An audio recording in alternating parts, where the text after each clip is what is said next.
OTT platforms पे content बेशुमार फैला हुआ है। Disney, Discovery, Amazon, Netflix, Sony Liv, MX player, सभी पे इस महीने नए प्रोग्राम्स अनाउंस हुए हैं। क्या देखें क्या नहीं देखें, ढूंढते ढूंढते ज़िंदगी निकल जाती है। सिर्फ 10% प्रोग्राम देखने लायक हैं जो अच्छी स्टोरी पर डिपेंड करते हैं। बाकी थ्रिल, स्टारकास्ट, सेक्सी कंटेंट और हसीन चेहरों से काम चला लेते हैं। आज मैं आपको एक कम पब्लिसाइज पर एक बेहद इंट्रीगिंग या लुभावनी कहानी के बारे में बताना चाहता हूँ। It is on Sony live और उसका नाम है JL50। अब JL50 एक फ़्लाइट का नाम है जो कोलकाता शहर से टेक ऑफ करती है पर लैंड करती है 35 साल के बाद। गौर से सुनिए। जो प्लेन हमें मिला है वो 35 साल पहले कोलकाता एयरपोर्ट से उड़ा था। अब सवाल ये है कि इन 35 सालों में ये प्लेन था। ऐसे कैसे हो सकता है? क्या उसे टाइम ट्रैवल कह सकते हैं? टाइम ट्रैवल क्या होता है? ऐसे दिलचस्प रहस्यों को सुलझाने की कोशिश करता है JL50। हमारे देश में साइंस फिक्शन हम बहुत कम पाते हैं, और वो भी उस प्रकार की फिल्में होती हैं साइंस फिक्शन की जो बिल्कुल रियलिस्टिक नहीं होती हैं, जैसे कि मान लीजिए क्रिश हो या कोई मिल गया हो। Very entertaining but not realistic science fiction. ये वाकई एक कोशिश है साइंस फिक्शन की तहत में जाने की, एक जरिया बनाने की जिससे आप दुनिया के रहस्यों को समझ सकें। मुझे रियलिस्टिक साइंस फिक्शन फिल्में बहुत पसंद है, सच।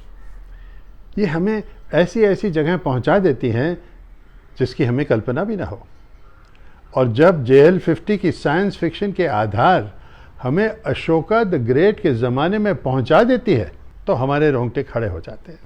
क्या हमें ये आधार बता सकते हैं कि कैसे मुमकिन हुआ कि एक हवाई जहाज़ जो 1984 में टेक ऑफ करता है 35 साल के बाद क्रैश लैंड होता है?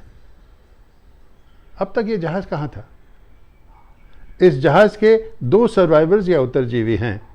क्या वो अभी भी 35 साल पहले की ज़िंदगी जी रहे हैं? वो उनकी उम्र बढ़ी नहीं है? उन पे ये टाइम ट्रैवल का क्या असर होगा? जो उस वक्त प्लेन हाईजैक हुआ था, क्या उसको रोक दिया जा सकता है अगर हम वापस उस समय में चले जाएं फिर से? JL50 एक फीचर फिल्म के रूप में बनने वाली थी, पर शायद पैंडेमिक की वजह से सही शूटिंग नहीं कर पाए और इसे सोनी लिव पे 4 पार्ट की सीरीज़ में रिलीज़ कर दिया गया। और शायद इसका बजट भी पैंडेमिक की वजह से उस पर कुछ असर पड़ा होगा, और एनिमेशन और एक्शन सीक्वेंसेस इतने नहीं इफेक्टिव हैं जितने एक फीचर फिल्म में होने चाहिए। शानदार कास्ट है with Abhay Deol as a CBI officer.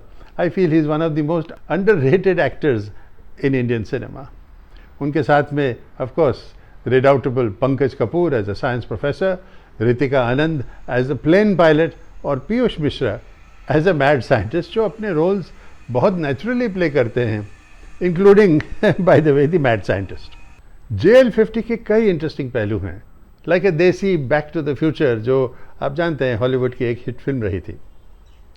क्या अभय देओल, जो 35 साल पहले एक कोलकाता के ऑर्फनेज में छोड़ दिया गया था और किसी को पता नहीं था कि किसने छोड़ा है, क्या वो अपनी माँ को फिर से 35 साल पीछे ट्रैवल करने के बाद ढूंढ पाएंगे? क्या टाइम ट्रैवल से एक मर्डर रोका जा सकता है? अगर प्लेन टेक ऑफ नहीं करता, क्या अभय देओल एक CBI ऑफिसर बनता? अभिलाषा और लालच इंसान को कैसे बदल देते हैं? कहानी की ये दिलचस्प विषय है और एक्टर्स ने अपने कैरेक्टर्स को बखूबी निभाया है। असीम त्रिवेदी की म्यूज़िक भी बहुत बढ़िया है। वो 2 ज़माने के बीच सेतु की तरह एक बेहतरीन वाक़या बनता है। गाने भी काफ़ी यादगार हैं। JL50 35 साल के बाद एक धमाके से क्रैश लैंड करती है और भारतीय सिनेमा को साइंस फिक्शन में एक नया आयाम देती है, अकॉर्डिंग टू मी। एक्शन और एनिमेशन की कमज़ोरियों के बावजूद, पब्लिसिटी की कमी के बावजूद, स्टोरी और एक्टिंग के बल पे मैं JL50 को देता हूँ 7 आउट ऑफ 10। उसे ढूंढ निकालिए सोनी लिव पे, आपके 2 घंटे अच्छे बीतेंगे। ऐसे हीरे मैं आपके लिए हर हफ्ते ढूंढ निकालूंगा, माय प्रॉमिस। बस अभी सब्सक्राइबर बटन दबाइए, सब्सक्राइबर बन जाइए और हर हफ्ते आप मुझसे नोटिफाई होते रहेंगे एक नई कहानी के बारे में। और याद रखिए, अगले हफ्ते होली के नए रिलीजेस भी बहुत होंगे और उनमें से हम एक बेहतरीन चुनेंगे आपके लिए।